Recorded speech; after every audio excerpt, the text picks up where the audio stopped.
What's up guys, Jeff from Sorta Health here. Today's about one thing and one thing only, passing your ACSM CPT exam. I have a 4-step process that if followed will greatly increase your chances of passing the big test on your first try. So in this video we'll be covering how you should be studying for this exam, but my main mission is to teach you the ACSM material, and I'm going to do that by asking you trivia questions similar to what you might get on the actual test. I'm going to break down correct and incorrect answers to these questions and explain everything along the way, and I'm going to do this so you don't get tricked when it actually matters. Before all that, please consider liking this video and subscribing to the channel if you haven't done so already, as your support is what allows me to keep making free trainer education content for all of you. Thank you so much for that, everyone. It really helps us out. Moving along. So I have 4 steps to passing your ACSM CPT exam. Step 1 is to skim the textbook ACSM Resources for the Personal Trainer. I'll put an Amazon link for that down below. It's cheaper on Amazon than on ACSM's own website. When I say skim it, by the way, I mean it. You really don't have to read everything, just skim each chapter and make sure you understand key terms like this one for instance. Step 2 is to review the part 1 video and this part 2 video a few times each. I break a ton of stuff down in that part 1 video, and obviously I'm biased, but I think it's one of the best ways to learn the key subjects that will be on the exam. Step 3 is to review on the Fitness Pocket Prep application. This app is reasonably priced. It has 1,000 questions that you can access on the go. It's very useful for ACSM, and I'll talk about how I think you should use it towards the end of the video. My 4th step is to consider taking a practice exam. ACSM has one, and of course, your buddy over here, Sorta Healthy Jeff, I've actually created one for you too. I've made extra practice guides, tests, and videos for ACE and NASM, which people have found helpful, and now I'm doing the same thing for you ACSM folks. I'll talk more about my additional video, guide, practice test, whatever you want to call it towards the end of this video. I've put a ton of work into that project, and I think it'll make passing this exam a lot easier for many of you. Let's get into some trivia first though, and there's no better place to start than ACSM exercise recommendations. How much exercise does someone have to do weekly to currently participate in regular exercise according to ACSM? Would they A, need to do 30 minutes of moderate exercise 2+ days a week for 3 months, B, 30 minutes of moderate exercise 3+ days a week for 3 months, C, 60 minutes of moderate exercise 2+ days a week for 1 month, or D, 60 minutes of moderate exercise 3+ days a week for 3 months? So how much exercise does someone have to do weekly to currently participate in regular exercise? Again, according to ACSM. This is a good one to know because if you're not doing at least this amount, you are what is referred to as sedentary, and that is an extra risk factor. So B is the best answer here. How much exercise does someone have to do weekly to currently participate in regular exercise according to ACSM? 30 minutes of moderate exercise 3+ days a week for 3 months. That is the answer. And again, this is the bare minimum. In a perfect world, you'd be doing more than this. If we're talking about the FITTVPP recommendations for cardiorespiratory exercise, when it comes to frequency, you want to be doing at least 5 days per week of moderate exercise, or at least 3 days per week of vigorous exercise, or a combination of the two. As far as intensity goes, moderate and/or vigorous intensity exercise for most adults, you can do one or the other, or a combination of both. For time, you're looking at 30 to 60 minutes per day, 150 minutes per week of purposeful moderate exercise, or 20 to 60 minutes per day, 75 minutes per week of vigorous exercise. A combination of moderate and vigorous exercise is also a good option for most adults. Under 20 minutes per day or under 150 minutes per week of exercise can be beneficial for previously sedentary people. As far as type goes, regular purposeful exercise that involves major muscle groups and is continuous and rhythmic in nature. In terms of volume, you're looking at greater than or equal to 500 to 1,000 metabolic equivalents or METs per week. For pattern, 1 continuous session per day or multiple 10+ minute sessions to accumulate the desired duration and volume of exercise per day works. Doing less than 10 minutes per session may still be good for people who are very deconditioned. And then for progression, gradual progression of exercise volume by adjusting exercise duration, frequency, and/or intensity until the desired exercise goal is attained. Now is a good time to pause this video and look all of this stuff over a few times. Should you memorize it? Yeah, I would memorize some of the things in the time column. I would also memorize a few of the things in the frequency column. The rest of it, just look it over and know it well enough to get a multiple choice question correct. And like I said before, the answer to that last question can actually be seen on this slide that we went over in the part 1 video as well.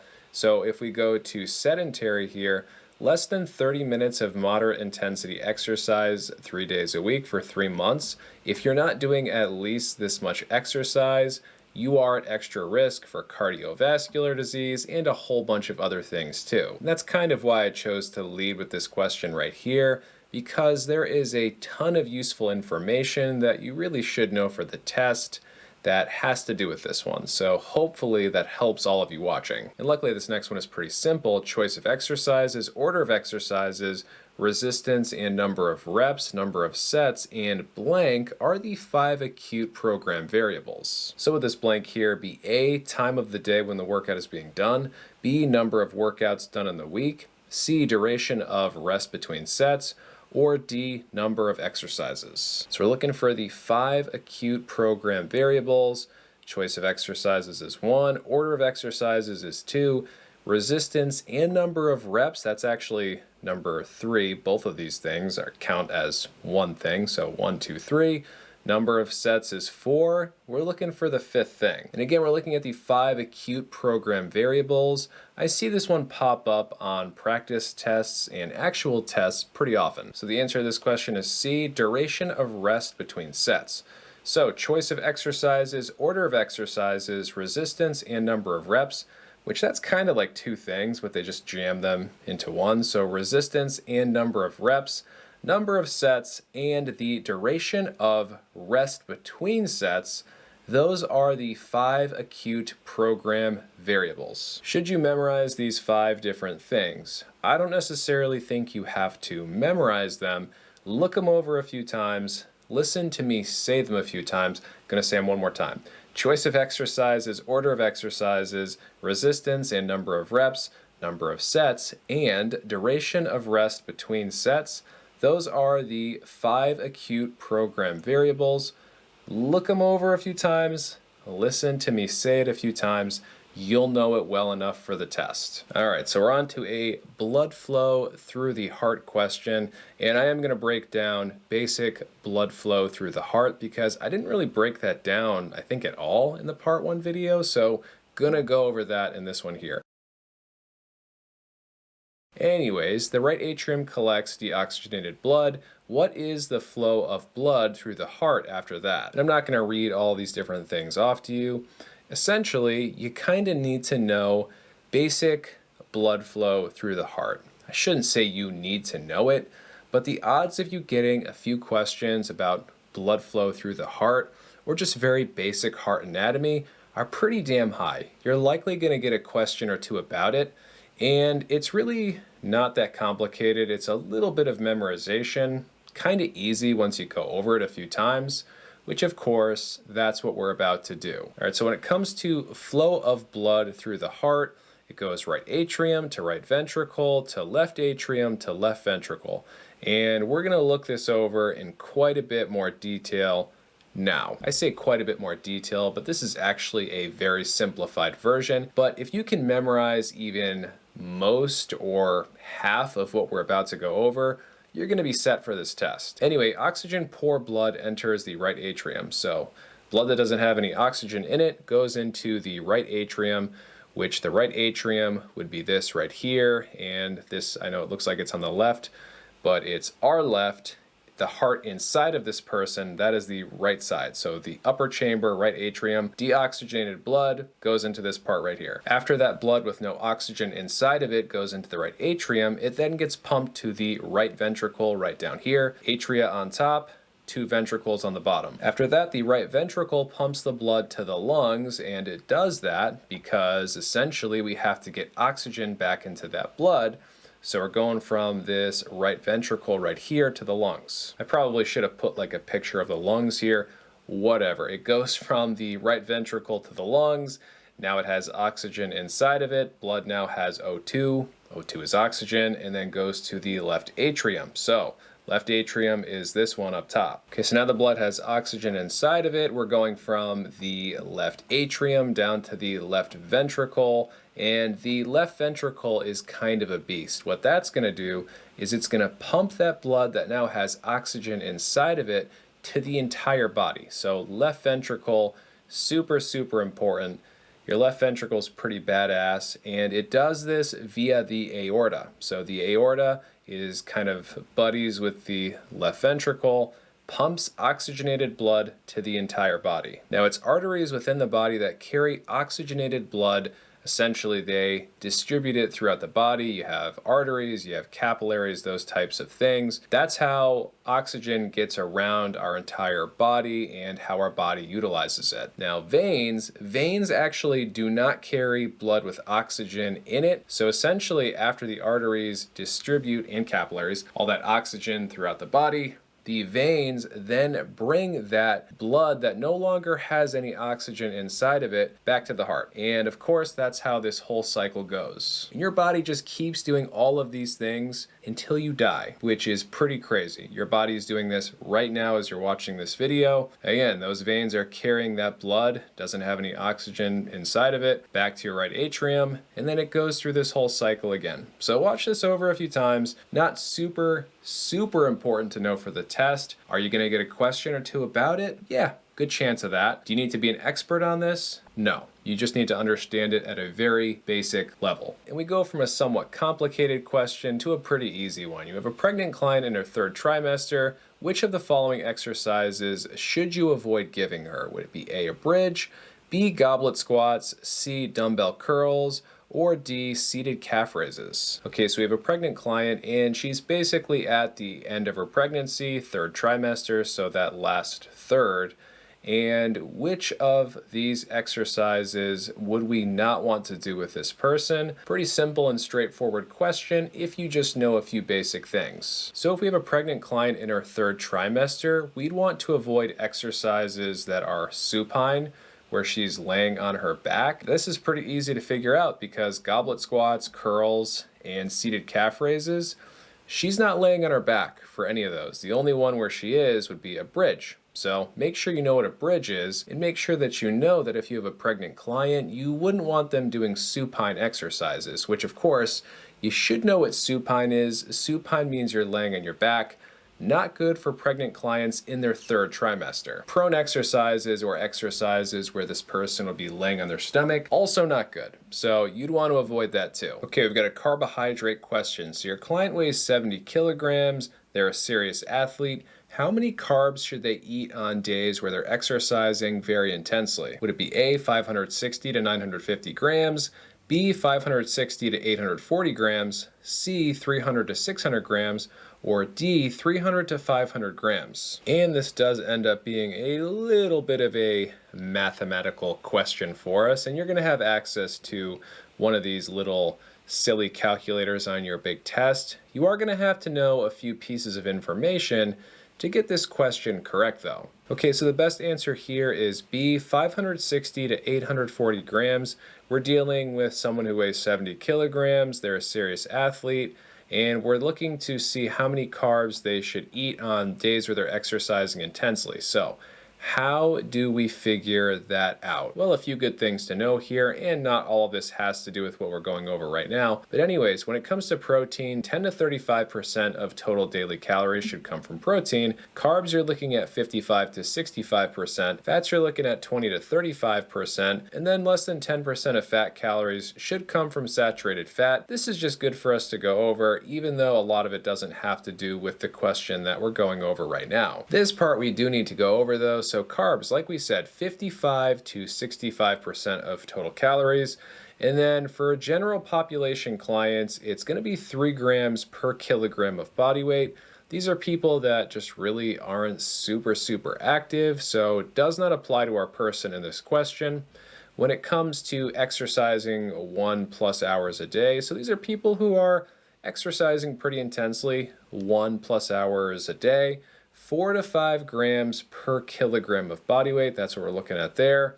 And then when it comes to very high intensity exercise, 8 to 12 grams per kilogram of body weight, which is kind of a lot. Definitely think you should memorize 3 grams per kilogram of body weight for general population clients or just people who are sedentary, so people who aren't that active. I'd also memorize 4 to 5 grams per kilogram of body weight of carbs for people who are exercising consistently, maybe not super intensely, but 1+ hour a day. And I don't know that I would memorize this last bit here. Good to look it over though. Interestingly enough, we are looking at someone who's exercising very intensely, so we would actually go by that 8 to 12 number. So essentially what we'd want to do is multiply 70 kilograms by 8 to get the lower kind of end of the range there. So 70 times 8, since they're looking at 8 to 12 grams per kilogram, we get 560. So we either know it's going to be A or B, and we just have to kind of figure out the other half of the range there. So if we go 70 times 12, because we know it's 8 to 12 grams per kilogram for people who are super active when it comes to carbohydrates, we get 840, and that means that B is the best answer. So yeah, I think the numbers that you're seeing on your screen right now, protein, carbs, fats, all this information is either good to memorize or you need to know it pretty damn well enough to get a question correct on the test. And then when it comes to answering a question like the one I just gave you, I still think it's far more important to know what someone who is sedentary or lightly active would be consuming, because you're just going to get more questions about those types of people. So 3 grams per kilogram of body weight for people who are not exercising at all, or they're just not exercising that much. That's what you're looking at for carbs. And then it kind of just scales up from there. So yeah, I would memorize this 4 to 5 grams per kilogram of body weight number as well for someone who's exercising 1+ hour a day. I don't know that I would actually memorize this last bit here. Good to look over a few times, and also just kind of good to have an idea of how I solved this question, because this is the type of question that you're gonna get at least somewhat often. I always feel like this is kind of a silly question, but this one actually gets asked pretty often. Anyways, how should the seat height be adjusted on an exercise bike, whether doing cycle ergometry or something else? And yeah, I don't think I need to read all of these different A, B, C, D options over to you. We're looking at a bike. We're trying to figure out how high this seat needs to be for optimal ergonomics for your client, whether they're doing an assessment, anything, it doesn't really matter. This is how you are going to determine the seat height, and if the seat height isn't optimal, it could lead to injury or problems. So yeah, you could argue that this is actually pretty important to know, even if it is very simple. So when it comes to seat height on a bike, the seat should allow for 5 to 10 degrees of knee flexion at the bottom of the stroke. I repeat, the seat should allow for 5 to 10 degrees of knee flexion at the bottom of the stroke. So what do I mean by that? Essentially, their knee should just be very slightly bent at the bottom of the stroke. You see how their foot is all the way down? That is the bottom of the stroke. Slight bend in the knee, essentially a 5 to 10 degree bend at the knee at the bottom of the pedal stroke. And yeah, if you get a question like this on that final exam, you better get it right, because this one is really easy. It's just something super easy to memorize. You'd hate to get one like this wrong. Moving on to a risk factor question, a 46-year-old male has a blood pressure of 123/72. He's on blood pressure meds. He quit smoking 4 months ago. He has a waist circumference of 41 inches and a fasting blood glucose of 105. How many CVD, cardiovascular disease risk factors, does he have? Would it be A5, B4, C3, or D2? Now for ACSM, risk factor questions aren't quite as big as they used to be. That being said, it's still very likely that you'll get a question or two like this. And at the very least, it's still super important to know what high blood pressure is, if someone is on blood pressure meds, whether or not that counts as a risk factor, Smoking, how long ago did they have to quit for that to not be a risk anymore? Stuff like that, still super, super important for you to know for this test. So the best answer here is B. This guy has 4 different risk factors. So he is 46 years old, and if you are a male and you are 45 or older, that does count as a risk factor. For females, it's 55 or older. So his age is the first risk factor. 123/72, that is not high enough to be a risk factor.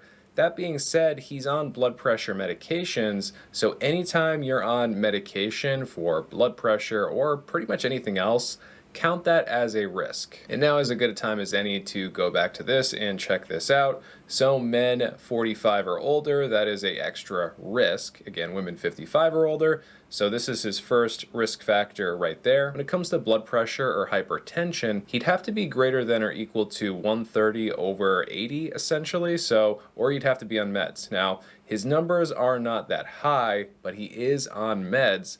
So we are going to count that as a risk factor, so that's 2 right there. For smoking, if you're a smoker or you quit within the last 6 months, so he quit 4 months ago, so he's up to 3 risk factors so far. And look at that, he has a waist circumference of 41 inches. So he's over this 40-inch mark, therefore he has an extra risk factor there. So his age, the fact that he's on blood pressure meds, that's 2. He hasn't quit smoking that long ago, less than 6 months ago, that's 3. Waist circumference, he's over 40, which if you're over 40 and you're a guy, that is an extra risk. So that's 4 risk factors right there.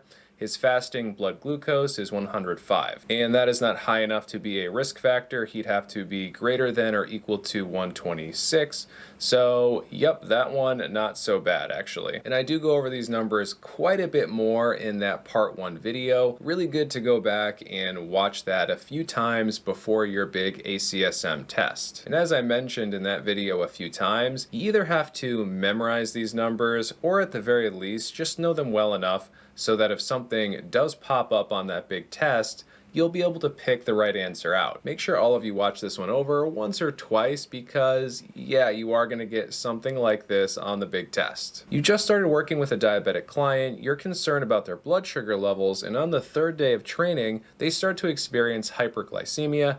Hyperglycemia is high blood sugar. Hypoglycemia is low blood sugar. What symptoms are they likely to display at this time? So we have a diabetic client, they're experiencing hyperglycemia or high blood sugar. What would be the symptoms, or at least some of the symptoms, for this condition right here, hyperglycemia? And as time goes forward, I'm finding more and more often that hyper and hypoglycemia questions are popping up on these tests. All right, so if we're talking about hyperglycemia or high blood sugar, acetone breath, weakness, increased thirst, and polyuria, essentially you having to pee more often, those are going to be some of the most common symptoms. So C is the best answer. Some symptoms of hyperglycemia would be dry skin, hunger, nausea, vomiting, blurred vision, frequent urination or polyuria, extreme thirst, drowsiness, and acetone breath. Some symptoms of hypoglycemia or low blood sugar would be dizziness and headache, weakness and fatigue, shaking, tachycardia, which is a fast heart rate, you being irritable, confusion, sweating, slurred speech, being anxious, or hungry. So as you can see, some of these symptoms are actually pretty similar. But on the hyperglycemia side or the high blood sugar side, you have things like frequent urination, extreme thirst, and you don't really see those on the hypoglycemia or low blood sugar side. Also acetone breath or fruity breath, unique to the hyperglycemia side. Now on the hypoglycemia or low blood sugar side, you have things like sweating, which you actually have dry skin on the hyperglycemia side. Then you also have things like shaking and tachycardia, which is a fast heart rate. Definitely not worth memorizing all of these, but it's kind of important to know some of the unique signs and symptoms for each of these 2 conditions. That way you can get a multiple choice question correct. So your inactive uncle is wondering how much protein at a minimum he should be eating. He weighs 200 pounds. You don't give him advice, but how much should he have daily? Would it be A, 96 to 136 grams, B, about 50 grams, C, about 90 grams, or D, about 73 grams? And to figure this one out, we do need to have a few pieces of information memorized. which of course we are about to go over. This is also another question where you would probably want to use that calculator that's going to be built into the test. So the best answer here is D, about 73 grams of protein. Now the question is, how do you get that answer? Luckily, I'm going to help you guys out with that. What would you guys do without me? No, I'm just kidding. Anyways, we need to know a few different things. So first off, he weighs 200 pounds.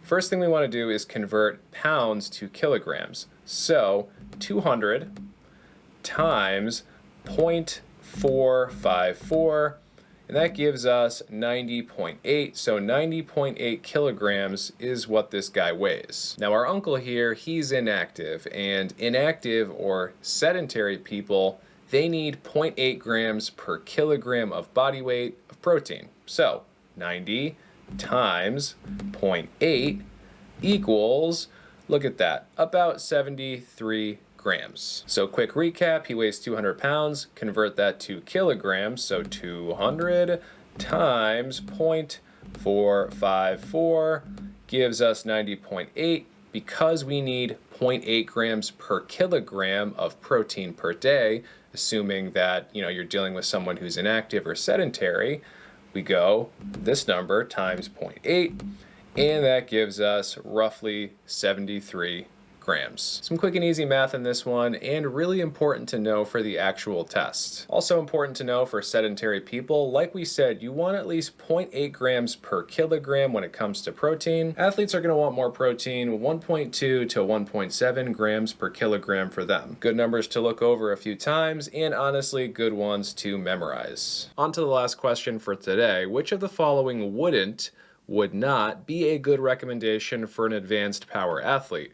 A, 1 to 3 sets per exercise. B, 85 to 100% 1 rep max for increasing force. C, 4 to 5 days of training per week. Or D, 2 to 3 minutes rest for high intensity primary exercises. And this is one of those things that we did go over in the part 1 video, which I'm circling the thumbnail for that part 1 video right now. We covered advanced power athletes, people focused on hypertrophy, regular power athletes, pretty much all the different recommendations for sets, reps, rest, etc. While most likely you're not going to get this exact question on your ACSM exam, you're probably going to get something pretty similar to this. So it is good to know ACSM's recommendations for different goals and types of clients. So if you're working with an advanced power athlete, the thing that wouldn't, and make sure when you're taking the big test, you're looking for wouldn't or would. They're going to try and trick you with stuff like that here and there. Anyways, this wouldn't be a good recommendation for an advanced power athlete.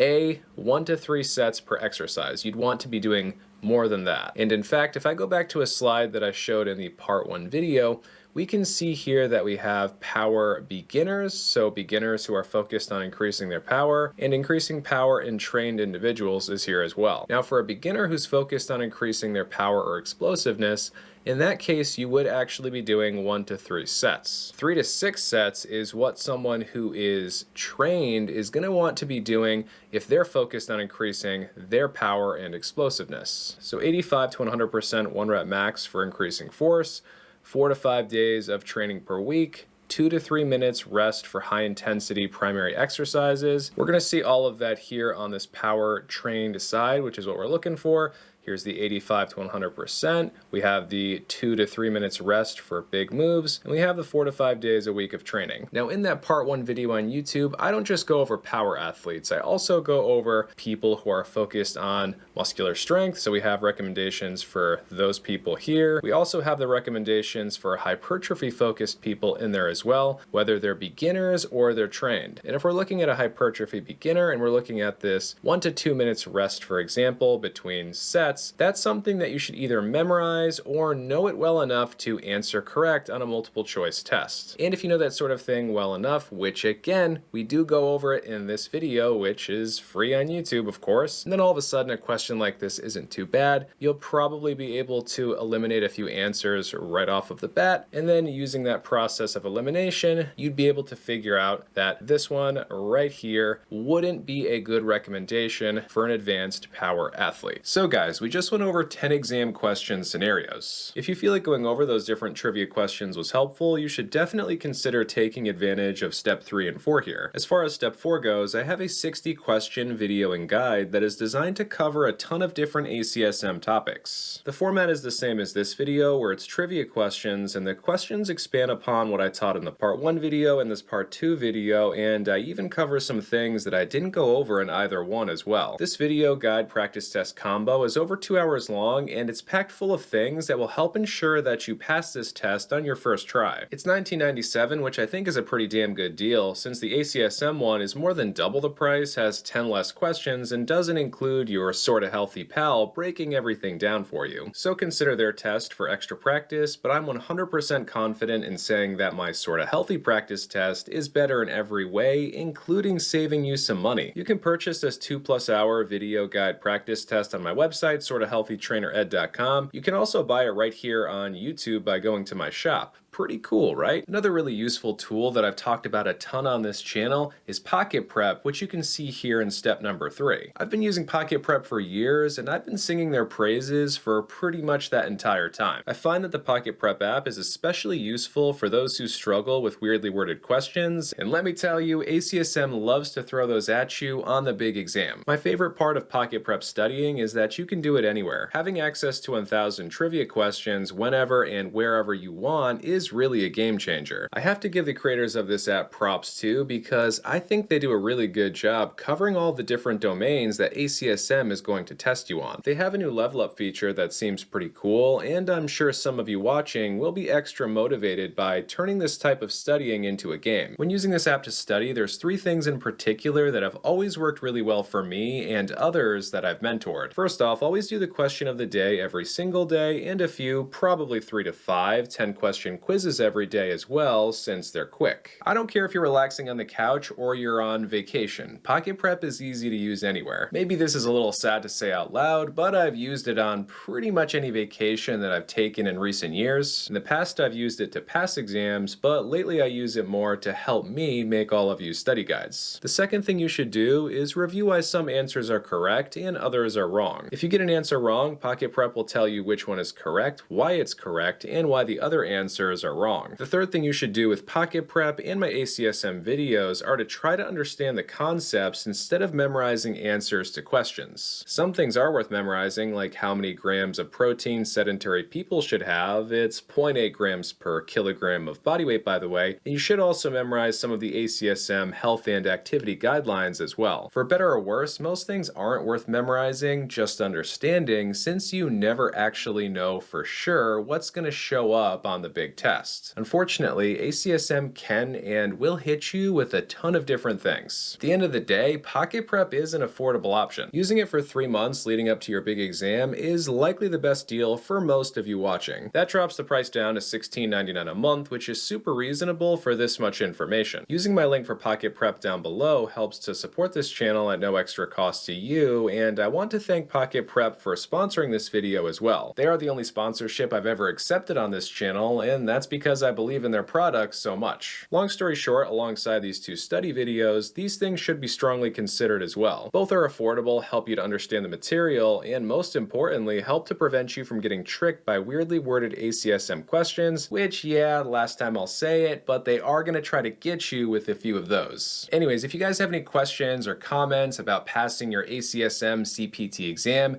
make sure to leave those down below. I will respond to you. Good luck studying, guys. Not that you'll need it. And on your way out of here, please don't forget to like the video and subscribe to the channel if you haven't done so already, as both of those things really do help us out, and that allows me to keep making more free content for all of you. Thanks for watching, everyone, and until next time, stay sorta healthy.